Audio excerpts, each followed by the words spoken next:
로마서 9장 11절부터 하나님의 택하심을 따라 되는 구원의 은혜, 13절에 보시면 야곱은 사랑하고 에서는 유업했다. 하나님의 주권적인 구원의 계획과 그 주권적인 뜻에 따라서 야곱을 선택하시고 에서를 버린 그 사건을 바울이 인용합니다. 그리고 이제 하나님의 주권적인 구원의 예정, 그걸 말하면 꼭 방문하는 자들을 위해서 오늘 본문에서 이 사람아 당신이 누구길래 감히 하나님께 방문하느냐, 시험을 받은 여러분이 지원자에게 어찌 나를 이같이 만들었느냐 들을 수 있겠느냐. 토기장이가 정확한 등으로 하나는 귀 있을 그릇은, 하나는 침 있을 그릇을 만들 권한이 없느냐. 그처럼 하나님께서 어떤 사람은 하나님의 진노를 위해서 어리고 작정하고, 어떤 사람은 하나님의 긍휼을 위해서 죄 가운데 금지로 작정한 것을 사람이 어떻게 방문하겠느냐. 하나님의 하나님 되심을 우리가 어떻게 반박할 수 있느냐 하는 그런 내용입니다. 이 말씀을 좀 우리가 기억하면서 오늘 교육학 11번째 시간, 실론 3번째 시간, 하나님의 계획, 그 중에서도 하나님의 작정과 예정에 대해서 이렇게 좀 공부하려고 합니다.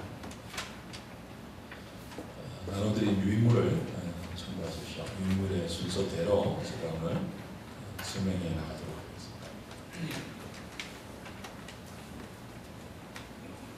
서론을 했고 실론 3번째입니다.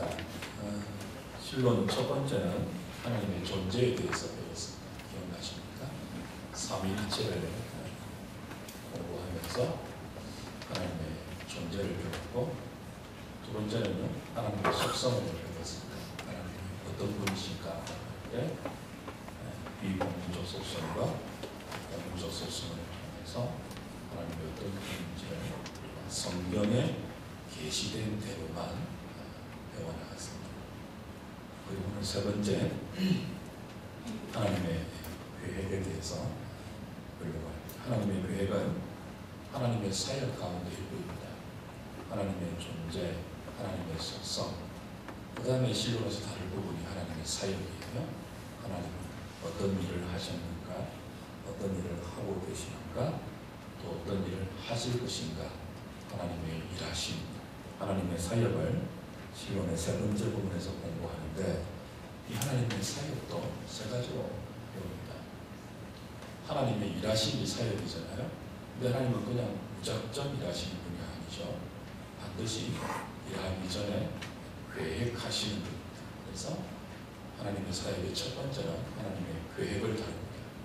그리고 또 하나님은 계획만 하고 실행하지 않는 분이 아니죠. 우리 인생은 계획하지 않고 일할 때도 많고, 또 일할 때도 계획도 하지 않는 것을 적극적으로 할 때가 많지만, 하나님은 인생이 아니십니다. 반드시 계획하시고 그 계획하신 바는 반드시 실행하십니다. 그래서 계획에는 하나님의 작정과 예정을 다루고, 실행에는 하나님의 창조를 다룰 것입니다.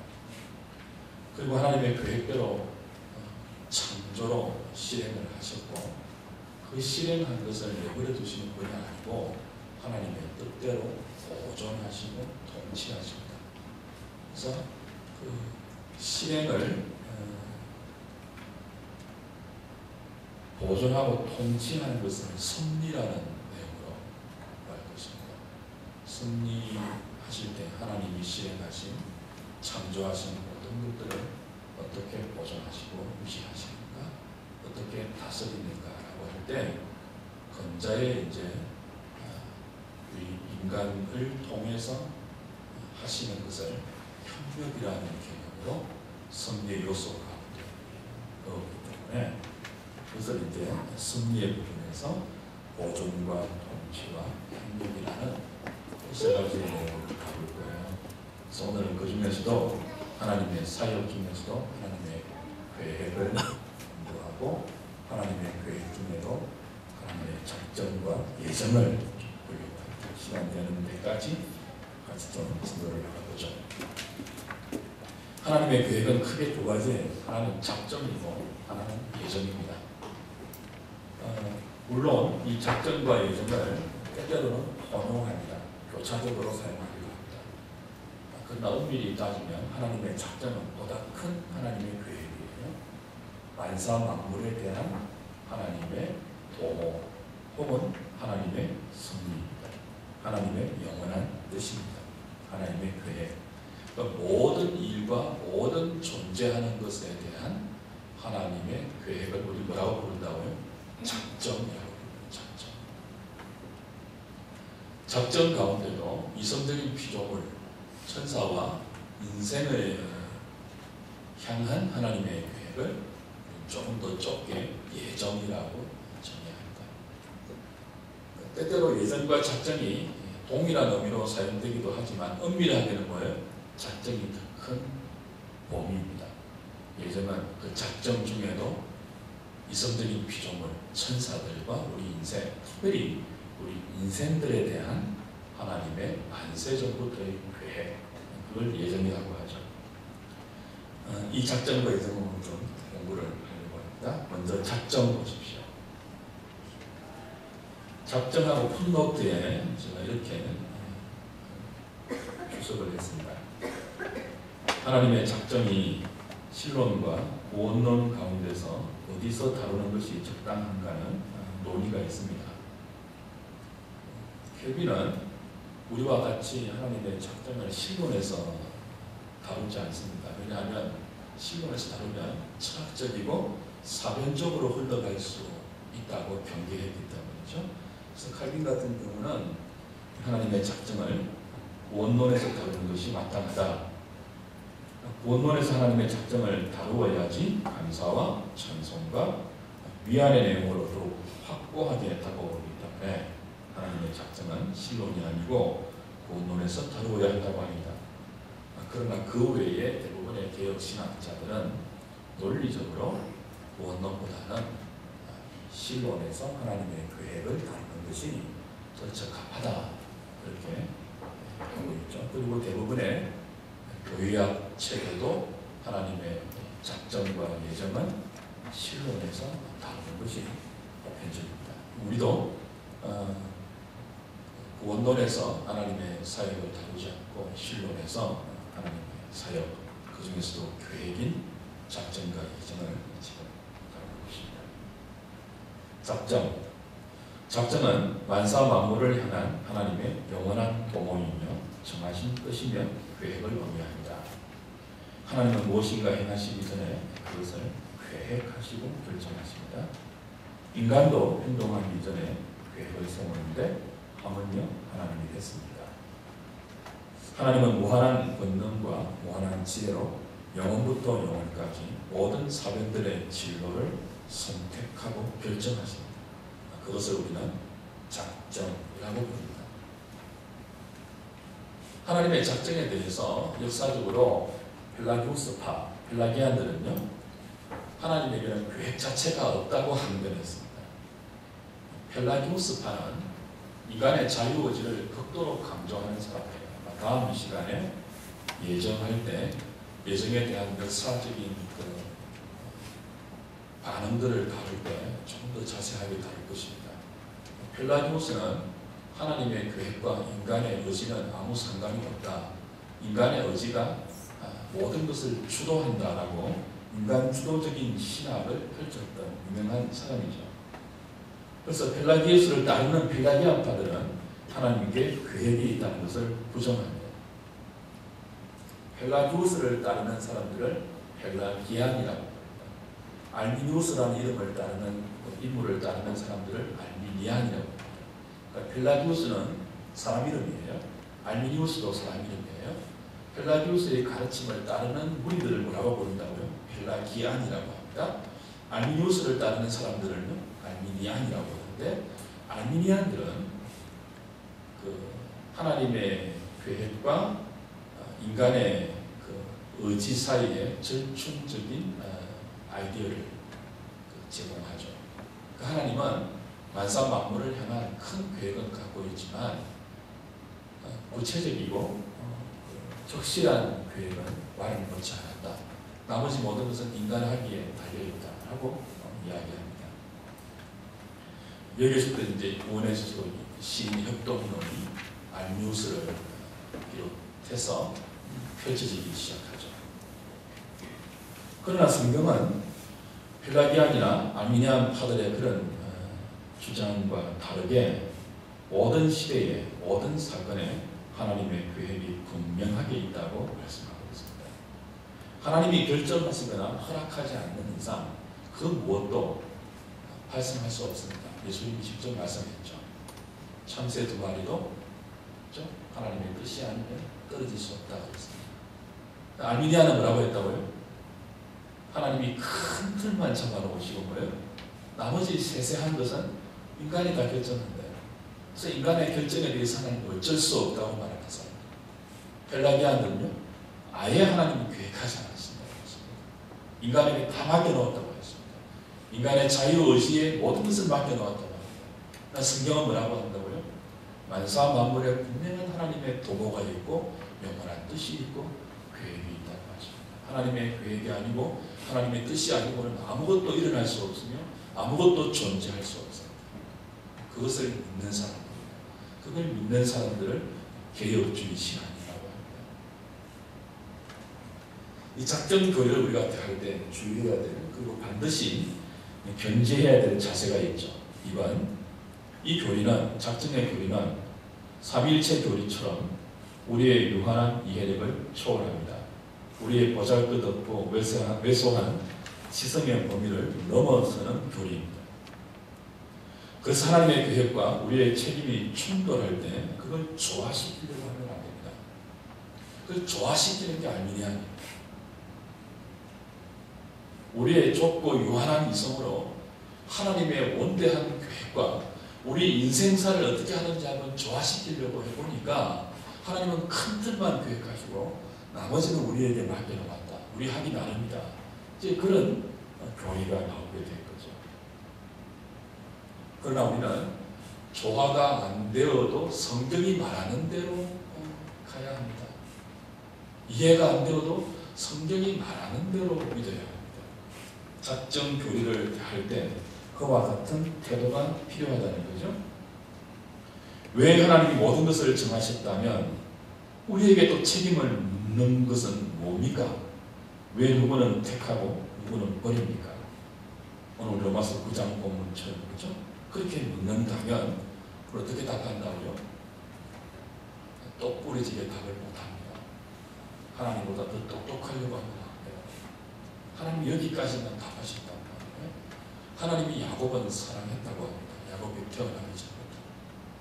에서는 미워했다고 합니다. 태어나기 전부터. 외에는 답을 하지 않습니다. 하나님이 답하지 않는 것도 우리도 답을 안 해야 돼요. 우린 모릅니다. 그리고 모른다 해도 그렇게 하신 하나님이 신실하신 분을 신뢰해야 합니다.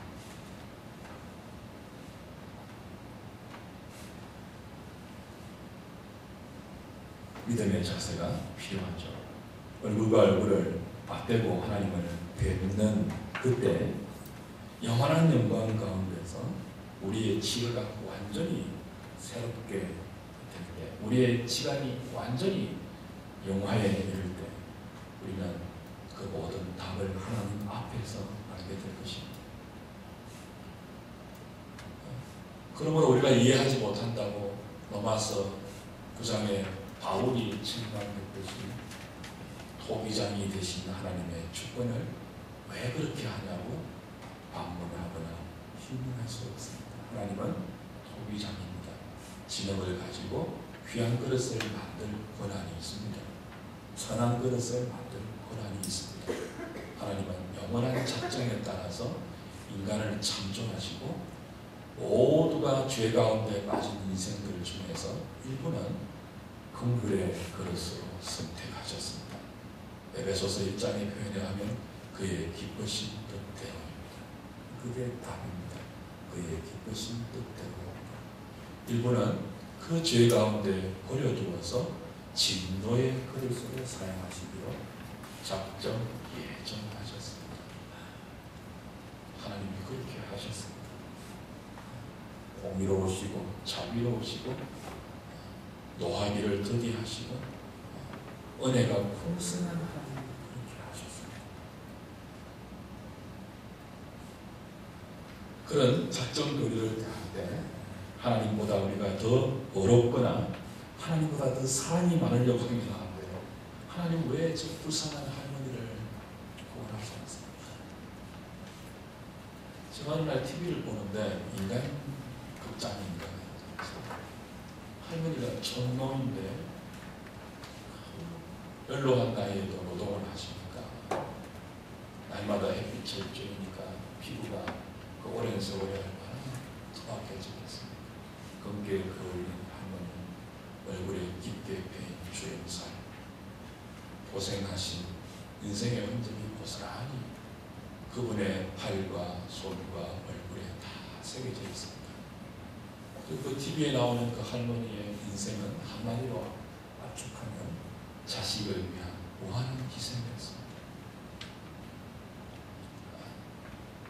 그분이 예수 안 믿는다고 지옥 간다뇨. 그래서 휴머니스트들은 그런 할머니를 어떻게 지옥 보내실 수 있습니까? 하나님이 그렇게 접근할 수 있습니다. 성경은 말하죠.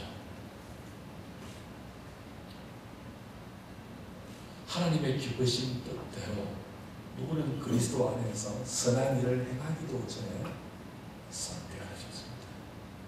누구는 악한 일을 행하기도 전에 버리기로 작정하셨습니다.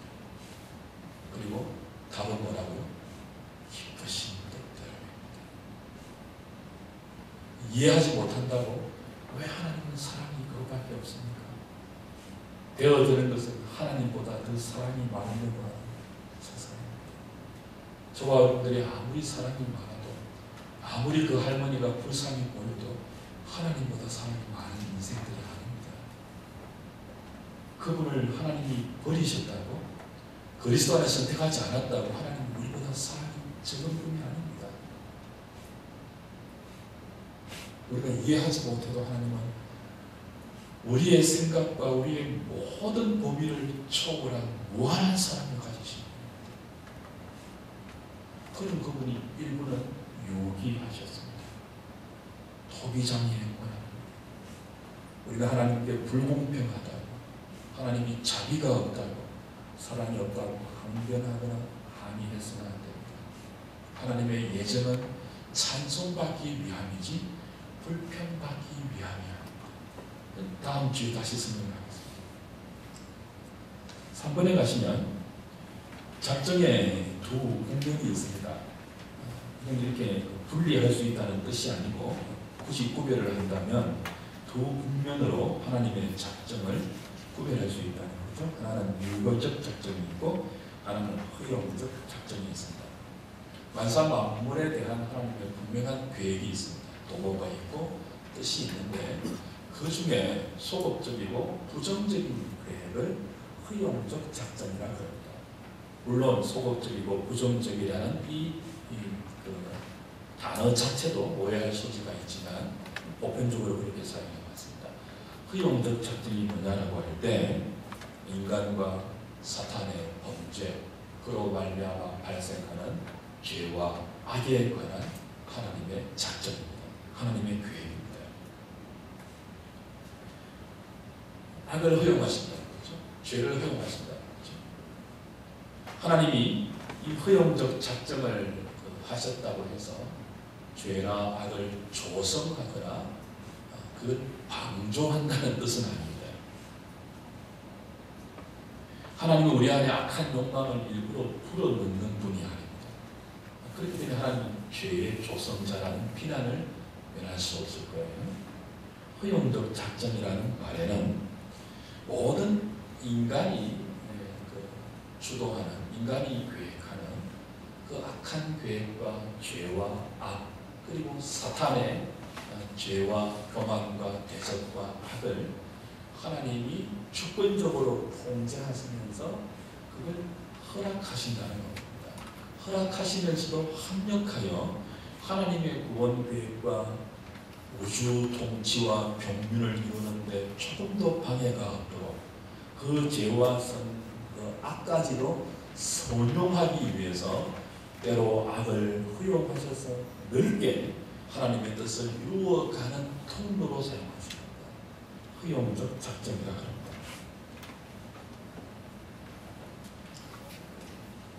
이것은 하나님이 사람 안에 악한 욕망이나 선택을 조장하는 것이 아닙니다.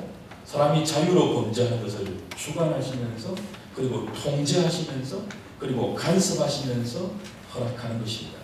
물론 때로는 성경 가운데 출애굽기 보면 하나님이 바로를 강팍케 했다는 표현이 나오죠. 마치 하나님이 바로에게 직접 강팍한 마음을 불어 넣으시는 것처럼 분명히 기록되어 있습니다. 그러나 그런 표현이 있다고 하나님이 죄의 조성자다. 봐라, 바로의 마음을 하나님이 강팍하게 하지 않는가? 이게 바로의 책임이 아니다. 이건 하나님의 책임이다. 바로가 그 저지른 모든 죄의 책임은 하나님이 지셔야 한다. 그렇게 주장해서는 안 된다는 거죠. 왜냐하면 하나님은 야고보 사도의 말씀처럼 죄에 대해서 결코 기뻐하지 않는 분입니다. 하나님은 죄를 시험하지 않는 분입니다. 그리고 죄의 결과를 이렇게 유쾌하게 여기시는 분이 아닙니다. 하나님은 죄에 대해서 진노하시는 분입니다. 회전하는 그림자도 없는 분입니다. 하나님은 악을 조성하거나 방관하시는 분이 아닙니다.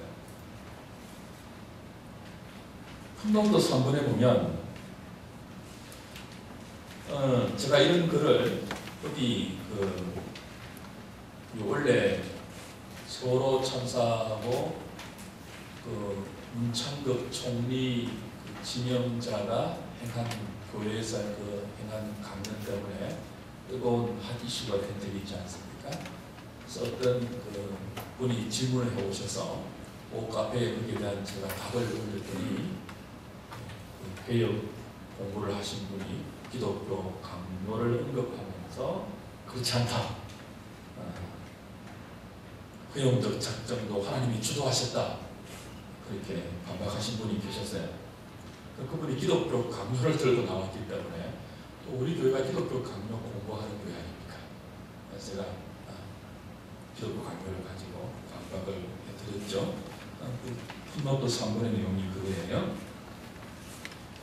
분명히 칼빈은 기독교 강요 1권 18장에서 하나님의 작정을 죄에 대한 작정을 단순한 허용이 아니고 하나님이 주도하셔서 바로를 강팍하게 하셨다고 분명하게 말합니다.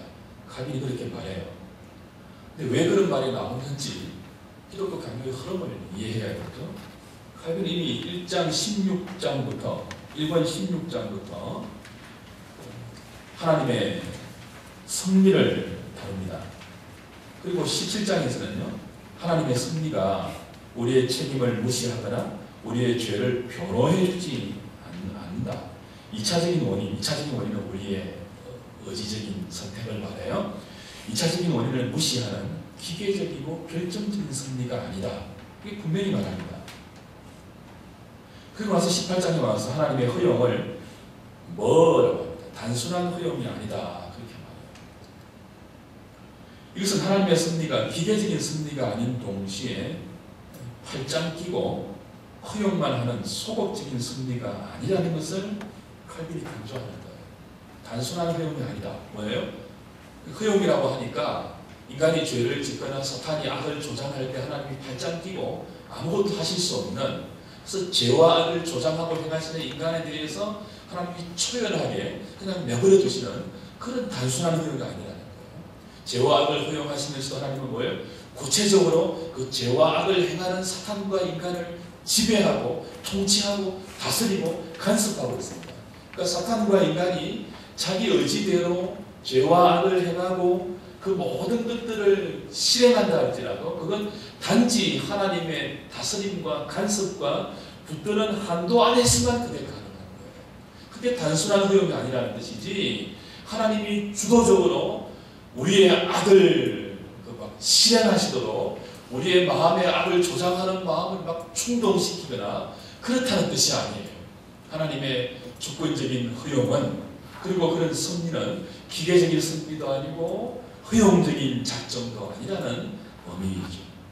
그래서 허용적 작정을 말할 때 하나님은 아무것도 하지 않고 우리가 악을 선택하고 죄를 실행하면 두고 볼 수밖에 없는 방관하는 분이라는 오해도 우리는 하지 말아야 합니다.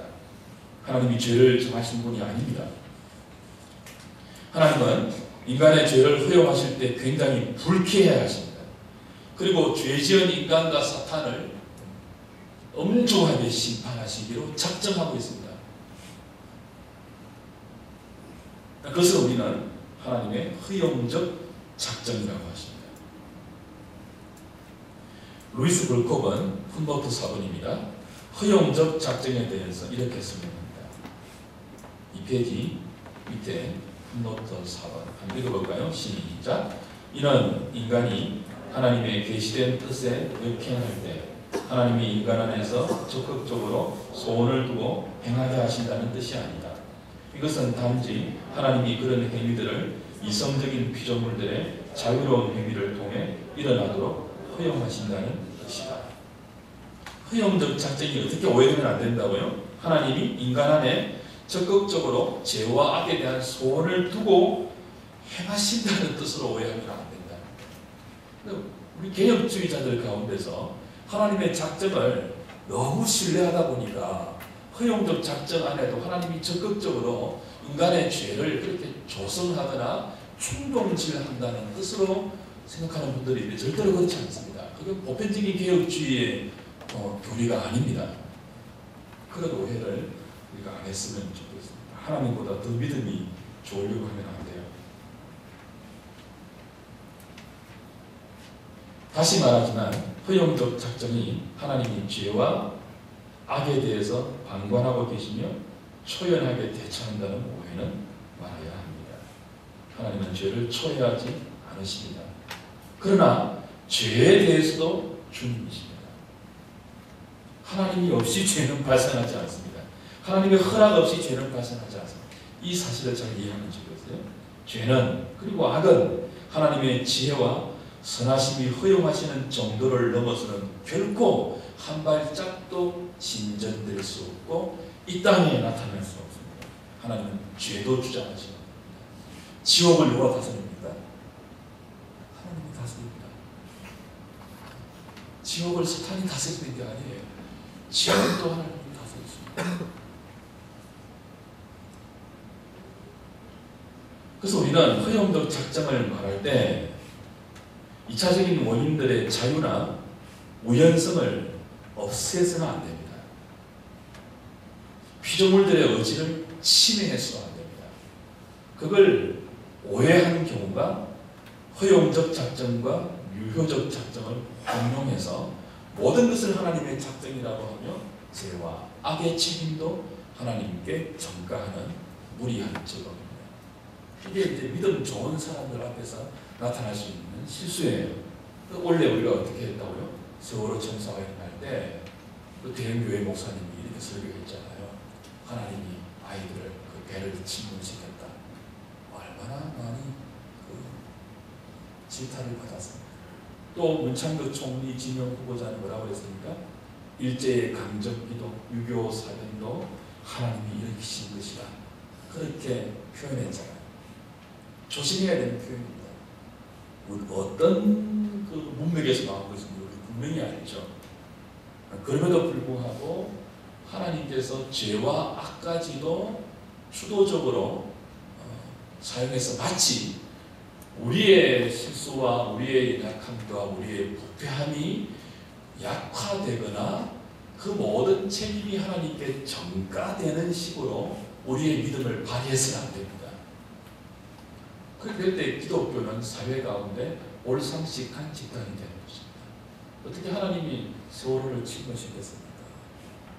무슨 뜻인 줄 알겠습니다만 그렇게 표현해서는 안 되는 거예요. 우리는 세월호 침몰을 허락하신 하나님의 뜻이 무엇인지 모르겠습니다. 너무 비통하고 아프지만 그러나 그 배후에도 하나님의 뜻이 있는 줄 알고 이 고통과 이 비극을 신앙적으로 잘 바라보면 좋겠습니다. 그 정도로 해야죠. 하나님이 아이들을 침몰시켰습니다. 그 마음이라고요. 마음. 제가 여러분을 뺨을 탁 때리고 하나님이 때렸다. 가정주부가 된장찌개를 탁 태워버렸습니다. 하나님이 태웠다. 김치찌개를 만들고 소태를 만들고 하나님이 짜게 했다. 정말 말고 먹어 되겠습니까? 만원이라고. 너무 믿음이 좋으면 안 돼요. 성경이 말하는 만큼만 믿음이 좋아요. 하나님의 계획에 대해서도 우리는 성경이 말하는 만큼만 가야 돼요. 잘 모르죠.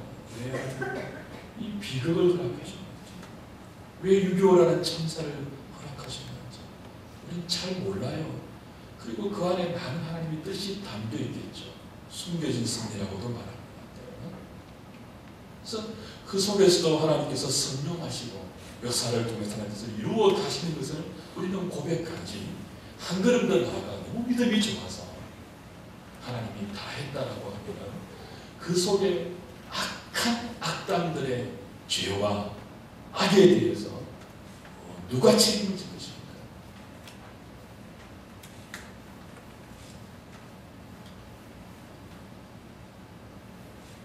4번 작전의 특성 여기까지만 하죠.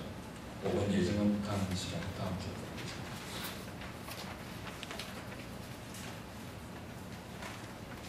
하나님의 작전은 신적 지혜에 기초합니다.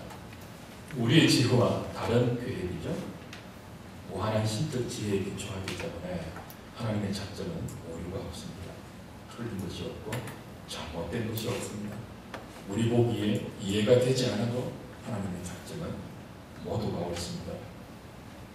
그리고 하나님의 작전은 우주의 모든 사계를 포함한 보편적인 작전입니다. 하나님은 마지못해 계획하는 것이 하나도 없으십니다.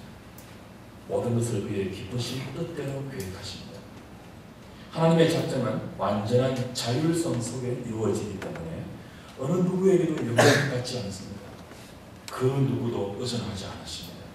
오직 그 마음의 원대로 하신 작전입니다. 하나님은 저와 여러분들에게 영향을 받지 않으십니다. 그러면서도 영향을 받으십니다. 신비입니다. 영향받는 것은 나중에 승리에서 할 것입니다. 영원한 작전은 절대로 영향받지 않습니다. 그러기에 하나님의 작전은 하나님의 지혜에 속하고 감추어진 비밀의 경륜에 속하며 우리가 다 알지 못하는 것입니다. 겸손한 태도를 가져야 되죠. 한편 하나님의 작전을 말할 때 영원전의 작전과 역사 속에서 그 작전이 실행되는 것을 우리는 조심스럽게 구별할 수 있어야 됩니다. 이게 무슨 뜻인가 하면 바르트주의자들은 작전의 실행과 작전 그 자체를 구별하지 않습니다. 그걸 동일하게 취급합니다. 합쳐버리죠. 그렇게 되면 예를 들면 우리는 만세전에 그리스도 안에서 택함 받지 않았습니다. 그 하나님의 작전이에요. 택함 받은 자를 하나님이 언제 부르십니까? 때가 되어서 복음을 통해서 부르십니다. 작전의 실행이에요. 하나님이 시간에 구애되는 분이 아니기 때문에 바르트는 그렇게 말하죠. 영원 속에서 하나님의 작전과 작전의 실행은 동일하다라고 이야기합니다. 그러나 우리는요, 시간 속에 살고 있는 피조물이고 영원하신 하나님이 우리를 이 시간과 공간이라는 지구촌 속에 존재해서 믿음으로 살게 했기 때문에 영원 속에 하나님의 작전이 시간 속에서 실행된다는 사실을 인정해야 합니다. 그래서 바르트주의자들처럼 영혼 속의 작정과 작정의 실행을 동일하게 취급하면 어떤 무리한 적용이 있을 수 있는가 하면, 우리가 만세전에 그리스도 안에서 택함 받았잖아요. 세상이 창조되기 전부터 하나님의 작정 속에 우리의 예정이 있단 말이에요. 우리가 아직 태어나기 전부터 하나님의 계획이 있었단 말이에요. 근데 아직 우리가 창조되고 이 땅에 태어나서 그리스도 안에서 믿음을 가지는 것은 그 작정이 실행되지 않았고, 그 작정의 실행에서 다루어야 돼요. 그래서 우리가 어렵게 되는 것은요, 이 땅에 누군가를 통해서 복음을 듣고 그 복음을 깨달아 우리의 죄인됨을 각성하고 구원자 되신 예수 그리스도를 나의 구주로 영접하고 믿고 그분을 의지하고 그분을 따라가는 믿음의 삶이 마음으로 믿어 입술로 시인하는, 그죠? 누구든지 주의 이름을 부르는 자는 구원을 얻으리라. 너희는 믿음으로 말미암아 산다. 이 믿음이 우리를 어렵게 합니다. 그래서 믿음으로 어렵다함을 받는데, 바르트주의자들처럼 하나님의 영원전의 작정과 작정의 실행을 동일한 것으로 합쳐버리면 어떤 오류가 발생합니까? 훈노트 6번에 보시면 택함받은 자들이 영원 전부터 어렵다함을 받았다는 극단적인 주장이 가능해요.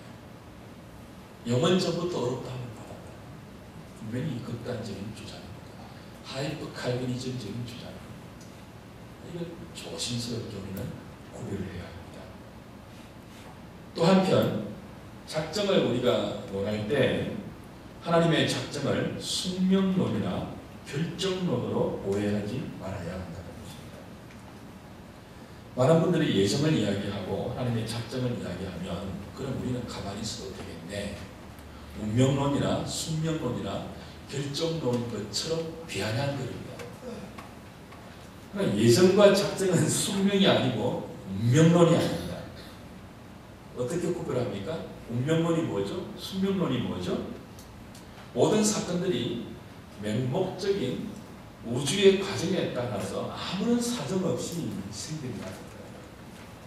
왜 생기는지 몰라요, 운명론은. 숙명론은 우리의 운명이 숙명처럼 정해지다고 하지만 누가 정했는지도 주체가 없습니다. 아무런 주체가 없어요. 예정은요, 주체가 있죠. 누구예요? 하나님입니다. 하나님이 정하신 거예요. 운명과 숙명은요, 아무도 없어요. 주체가 거저 우연히 정해진 겁니다. 아무도 모르는 어떤 우주에 있는 필연적인 과정이 우리의 운명을 정해놨다는 거예요. 그게 숙명이고 운명이죠. 우리가 그리스도 안에서 택정함을 입고 하나님이 만사 만물을 작정하신 것은 운명론이 아닙니다. 인격적이고 영이시고 살아계신 하나님의 속성할 때 배웠던 스스로 자존하시고 광대하시고 모든 것을 하시고 못하실 분이 없는 무능력한 전능한 하나님이 신적 지혜에 기초한 분명한 작정이죠. 분명한 계획이죠. 실체가 없는 우연한 운명이 아닙니다. 숙명이 아닙니다. 그러므로 우리는 하나님의 작정 앞에서 인생의 마땅한 겸손을 배워야 합니다. 하나님의 작정을 이해하지 못해도 그것이 옳다고 인정하고 찬양할 수 있어요. 여기까지 하겠습니다.